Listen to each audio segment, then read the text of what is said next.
My name is Chris Daubert. I was born in Oakland, and I live now here in Dixon, out in the middle of farmland. And people call me a conceptual artist because my work tends to be involved a lot with ideas, and I try to find out the best possible way to communicate the ideas that I have to other people. And the form that my work takes is a little bit different. Even though I do paintings and drawings, a lot of the work that I do is considered to be installation art, where I like to build things inside a room and have people walk into the sculpture. And one of the things I'm really interested in is having the viewers, the audience, actually be part of the work. Instead of just me presenting what I've done, I like the people to look at it and themselves saying, well, what's going on here?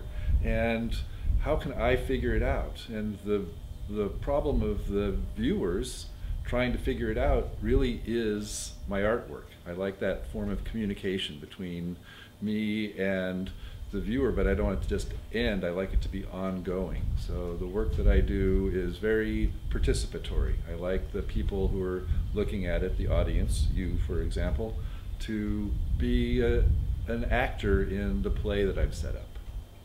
Artists have an interesting relationship to storytelling, because a lot of times when you think of a story, you think of once upon a time and something that happened a long time ago. I'm really interested in the stories that are happening right now, and so I like clocks because clocks tend to talk about the present time. And this painting that I'm working on, I'm also very interested in how we see.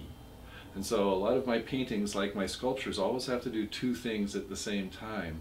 And this painting, if you were blind, for example, you could feel it, and there's a texture across the surface. And what the texture is actually a map of Dixon, where we are right now. And I put the texture inside the painting before I painted it. And so the interesting thing about this painting is the storytelling painting, and the fact that this painting has to do with right now and right here, because this is a map, and in the middle of the map is exactly where this painting studio is. And when I set up this painting, that was exactly the time that I said, okay, I'm right here and it's right now.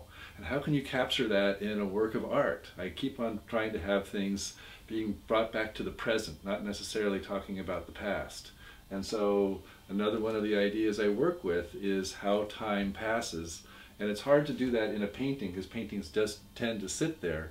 But if you start looking a little bit closely, then you can realize, oh, these are the tracks that are right down the street, and this is the town that we are in right now. And so I try to have this story telling the story of the present.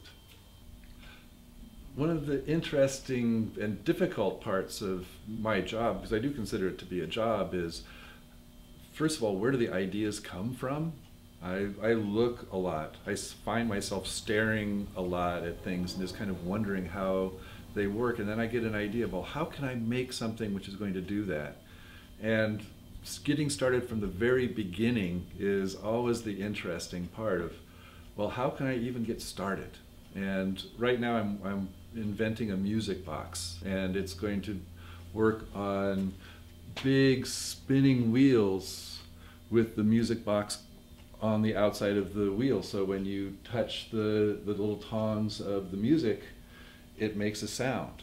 And I've seen lots of music boxes, but kind of the fun part is inventing it from scratch to see how it's actually going to work. So what I've been doing in the studio here is, one of the nice things about having a studio is the fact that you can surround yourself with so many materials and so many supplies that you just have to reach into the corner. And I have this nice piece of metal from a previous piece I was working on. I say, well, how can I make this piece of metal make sound? And metal will actually make sound if you hit it, but I want it to be more like a music box. So I'm just experimenting now with cutting these long waves that have long tines that make a low sound,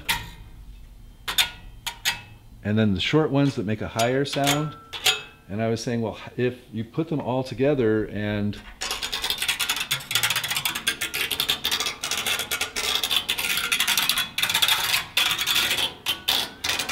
and it's just barely starting. It's not working out very well right now, but part of the process is saying, well, how can I make it better? It was really flat to begin with, but then I put a resonator underneath to make the sound be a little bit louder. And then I get so excited when it changes just a little bit. That shows me that, I'm on the right track. And so I just try it, and then I try it again, and then I try it again, and every time I get a little bit closer. It's never going to be as perfect as a commercial one that you can buy, or an imbira from Africa, which makes the most beautiful sound, which is kind of what this is based on. But the act of inventing and the act of trying to make it better every time, and then seeing how it turns out, is the wonderful part of the process. And every time I finish a piece, I say, oh, that's great. It'll be a lot better the next time, because they never turn out as well as you really want them to. But just the act of going from low to high is, for me, both the challenge and the excitement of starting a piece. And then I'll get these and I'll figure out how to do it. Then I'll put them on the wheel, and then I'll mount this thing so as they spin, they'll make their own music, I hope.